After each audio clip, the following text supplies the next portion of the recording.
Welcome in, everybody. Ready for another deep dive.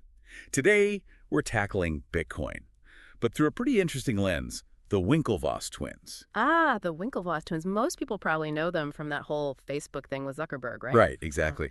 But this time, we're going way beyond that. We're using the book Bitcoin Billionaires by Ben Mesrick, and it takes us deep into their journey to becoming, well, Bitcoin billionaires. Yeah, it's wild. I mean, from Olympic rowers to suing Mark Zuckerberg to like major players in Bitcoin, it's not the path you'd expect. Definitely not.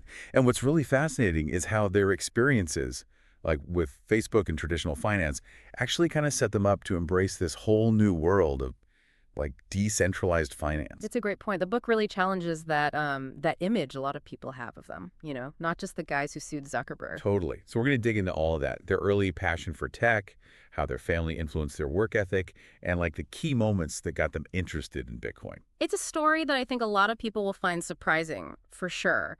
Okay, so first things first. These guys weren't just like jocks, right? I mean, they were coding websites at 13. They even had their own web design business in high school. Yeah, and they really wanted to major in computer science at Harvard, but rowing took up so much time. There's a far cry from that dumb jock stereotype that kind of stuck after the Facebook lawsuit, right? Absolutely, and I think you can see how their upbringing really played a big role in their drive. Their father, Howard Winklevoss, he was a successful entrepreneur himself, taught them a lot about work ethic. Right. And their mom, Carol, was all about honesty and integrity, values that would like guide them through some pretty rough times. Which is interesting because you see how those values get like put to the test during those legal battles with Zuckerberg and then how they shape their approach to Bitcoin. It's all connected. Okay, so their journey to Bitcoin really kicks off with a turning point. They're on vacation in Ibiza after that Facebook settlement, right? Feeling kind of disillusioned with Silicon Valley. And they bump into this guy, David Azar, who introduces them to Bitcoin. Can you imagine trying to understand Bitcoin back then? In 2012, it was like, what even is this thing? Yeah, like this new weird technology. Most people probably thought it was just some internet fad. They were skeptical at first, right? I mean, wouldn't you be? Totally. But Azar, he explains how Bitcoin is this decentralized system, free from banks, free from governments. It's like the opposite of everything they'd been dealing with. Right. And this idea really resonates with the twins, especially after what happened with Facebook and like the limitations they were seeing with traditional finance. And it's funny because right before this trip, Tyler had his wallet stolen at a gas station. And they were already having issues with these slow, expensive bank transfers for their villa in Ibiza. Like it all just kind of clicked for them. Azar called it money as a social network, which, given their history, must have been intriguing, to say the least. Oh, yeah, for sure. So, okay, they're intrigued. But how do they go from there to actually investing millions in Bitcoin? This wasn't just like, throwing some spare change at it. Not at all. They were super methodical about it. Before investing anything, they did their homework, like serious research, talking to experts, people like Charlie Shrem, the founder of BitInstant, and Eric Voorhees, a big Bitcoin advocate. So they were getting a crash course in Bitcoin for the people who were building it. Exactly. And I think these meetings gave them this glimpse into like the amazing potential of Bitcoin, but also the chaos of it all. Like it was the Wild West back then. Yeah. Like that whole story about Mt. Gox. Yeah. It was the biggest Bitcoin exchange at the time, and it was run by this guy who used to like host cat videos on YouTube. It was crazy. Millions of dollars in Bitcoin, and the whole thing is super fragile. So the twins are seeing both sides of the coin here, right?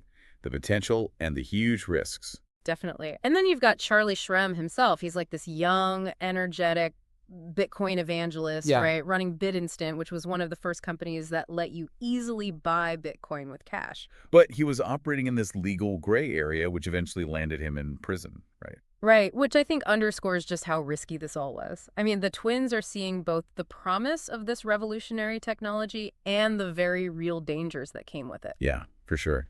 So they decide to invest $11 million, a huge amount of money, especially back then. It shows you how much they believed in it.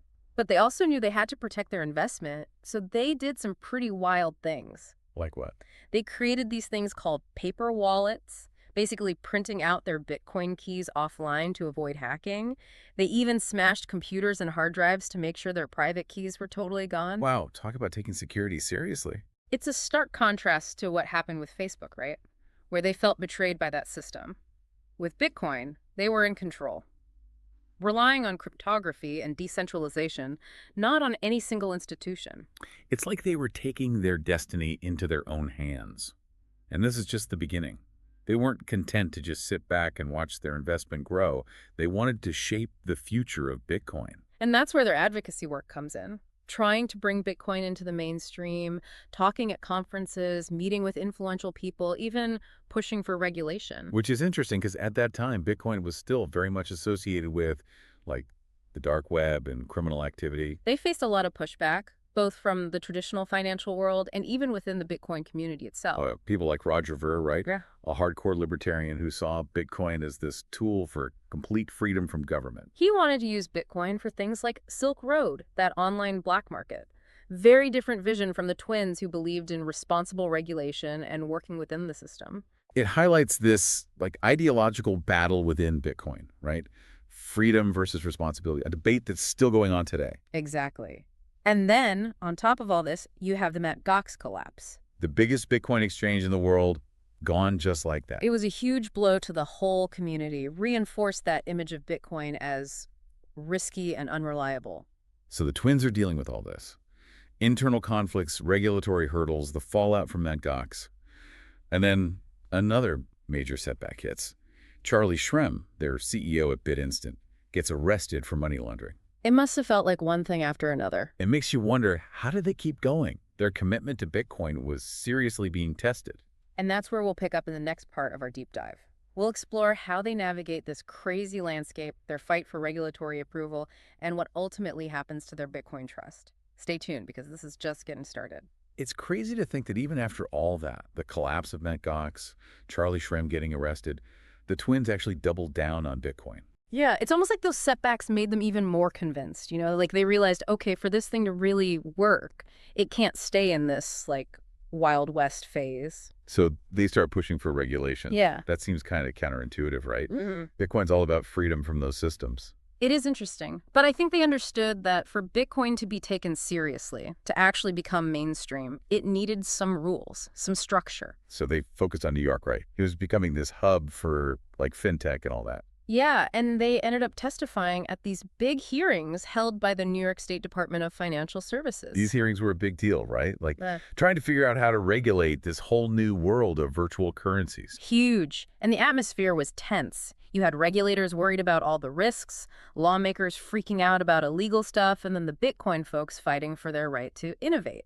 So the twins are right in the middle of all this, trying to, like, bridge the gap between these two worlds. Yeah, and their testimony was really powerful. They compared Bitcoin to early innovations like the automobile, saying, look, new technologies always face resistance at first. Right, like people were scared of cards at first, too. Exactly. They were arguing for a balanced approach, Protect consumers, prevent crime, but don't kill innovation in the process. It's a tough line to walk, for sure. And they actually used their own experiences with Facebook and the banks to make their point. They said, look, those systems, the ones built on trust, they failed us.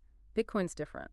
It was a smart move. Mm-hmm. It showed they understood the problems with the old ways and how Bitcoin offered a potential solution. And those hearings, they were a turning point, not just for the twins, but for Bitcoin itself. It brought this whole debate about regulation into the spotlight. And what came out of it?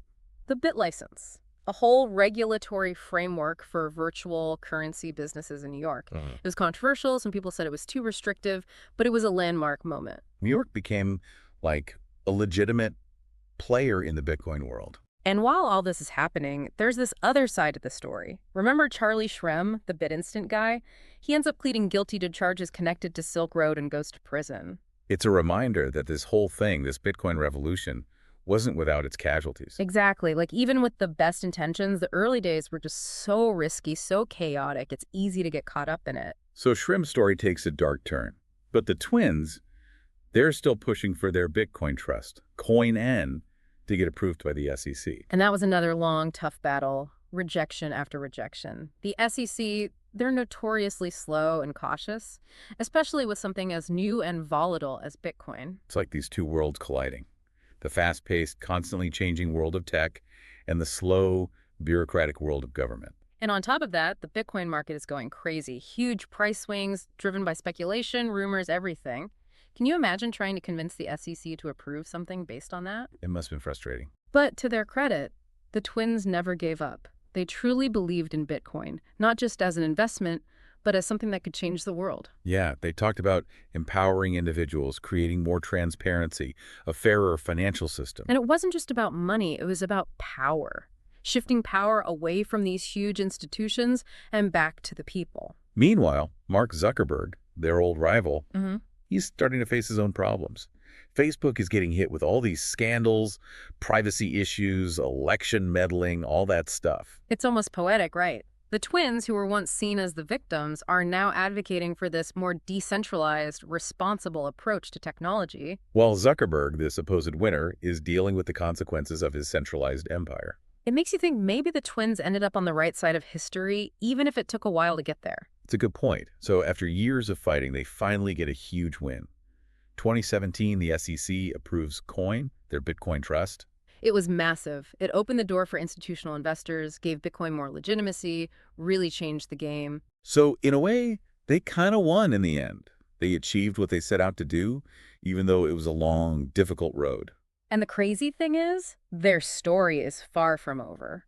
But it really highlights the power of belief, of resilience, of not giving up on your vision, even when things get tough.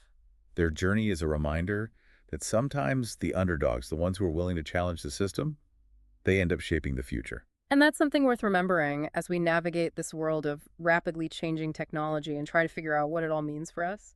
It's 2017, and the twins are still stuck in this back and forth with the SEC trying to get their Bitcoin trust approved. It's Coin in. Yep, Korean in.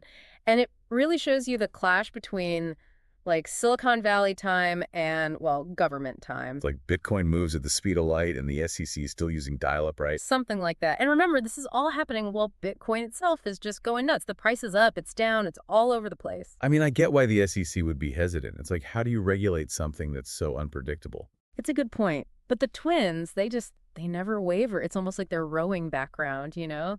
They just kept pushing no matter what. And they even take this trip to Burning Man, right?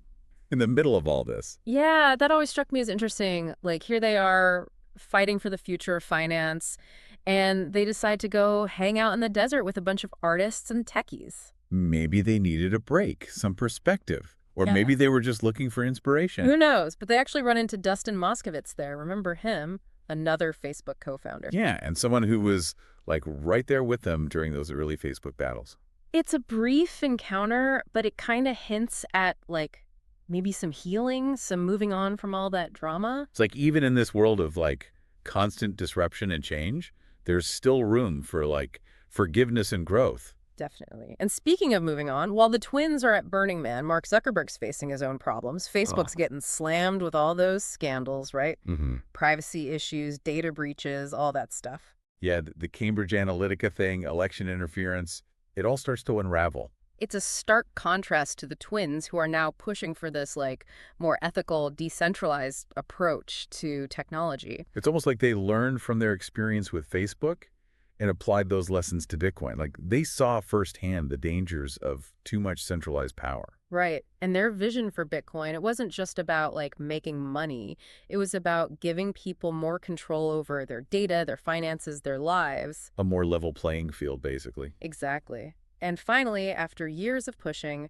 they get their big win. The SEC approves Coin, their Bitcoin trust. 2017, a huge moment. It was a game changer, right? Yeah. Suddenly, big institutional investors could get involved in Bitcoin. It became more legitimate. Totally. And it cemented the twins' status as pioneers, visionaries who helped shape the future of this whole new industry. It's funny because they were initially seen as the losers in that whole Facebook thing. Mm-hmm. But in the long run, maybe they ended up on the right path. Yeah. It's a good question, right? Did their experience with Facebook, with feeling like the system was rigged against them, did that make them more receptive to Bitcoin's promise of something different? And here we are today, years later, and Bitcoin's still going strong. It's had its ups and downs, but it's clear that the twins were onto something big. Their story, it's a reminder that sometimes the people who get pushed aside, the ones who are willing to challenge the status quo, they're the ones who end up changing the world. So as we wrap up this deep dive, I think the big takeaway is never underestimate the power of an idea. And never underestimate the power of people who are determined to make that idea a reality. Thanks for joining us.